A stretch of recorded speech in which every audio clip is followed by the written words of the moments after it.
apa sih yang terjadi di Friday the 13th bulan Oktober 1307 gitu ya. Dan itu disebut Friday the 13th tuh atau Jumat tanggal 13 itu dianggap menakutkan, menyeramkan dan lain sebagainya. Sebenarnya apa sih yang terjadi gitu ya. Anda boleh lihat sekarang di Google apa yang terjadi. Jadi sejarah ringkasnya adalah disitulah terbantainya Knight Templar atau kesatria Templar, pasukan perang salib dibantai habis oleh pemimpin atau raja Prancis. Oke, sebentar, saya sabar dulu. Mundur dulu ya teman-teman ya, mundur dulu. Sabar, mundur dulu. Kita mundur dalam sejarah Islam, kita kenal ada perang Sabil. Kemudian dari sisi Nasrani ada perang salib, itu tempatnya sama, perangnya sama dan orang-orangnya sama juga. Jadi di sisi Islam ada El-Cid, ada Al-Ayyubi ya, Salahuddin Al-Ayyubi, dan dari sisi Nasrani ada pasukan dari Knight Templar ini ada 200 kesatria Templar ini kebanyakan adalah orang Prancis. Nah, kita mundur lagi sekali lagi bahwa dulu Yerusalem adalah wilayah yang dikuasai oleh Kristen gitu ya, bukan Yahudi bahkan. Mereka berparu-paru dengan Yahudi, dengan Islam sebagai pilgrim atau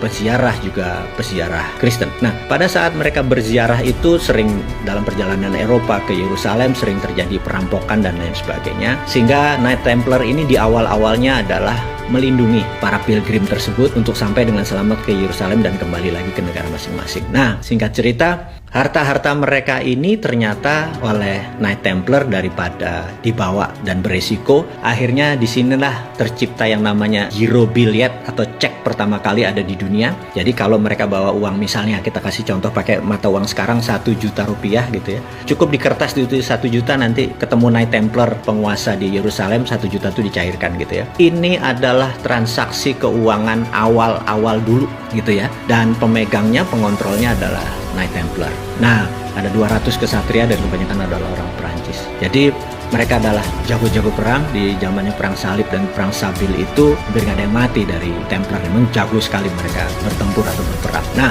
singkat cerita, kaum muslim menang dan menguasai Yerusalem gitu ya. Kita lompat dulu sebentar ya. Kejayaan Templar ini dengan kekayaan yang demikian banyak karena dia mengontrol uang, dia juga dapat perpuluhan dari para pelindung-pelindung perjalanan tadi, sangat kaya. Bahkan 200 castle kerajaan mereka ini, mereka kesatria tapi tinggal di castle yang sangat banyak hartanya tadi. Suatu hari di Perancis, kerajaan Perancis 13 atau 12 ya, Louis keberapa, itu Paulus. Nah, sekali lagi, Templar ini mungkin bisa dikatakan dikhianati oleh Pausnya dia. Paus melihat bahwa hartanya Templar ini boleh diambil lagi sama Vatikan atau sama Paus, di mana dia minta dukungan dari raja. Sekali lagi, sementara Raja Perancis juga memerlukan harta yang banyak dan sangat iri dengan kesuksesannya kaum Templar ini, dan mereka membuat strategi, membuat skenario akan menyerang atau menangkap atau membunuh para kesatria Templar ini. Dan peristiwa itu terjadi adalah pada tanggal 13 hari Jumat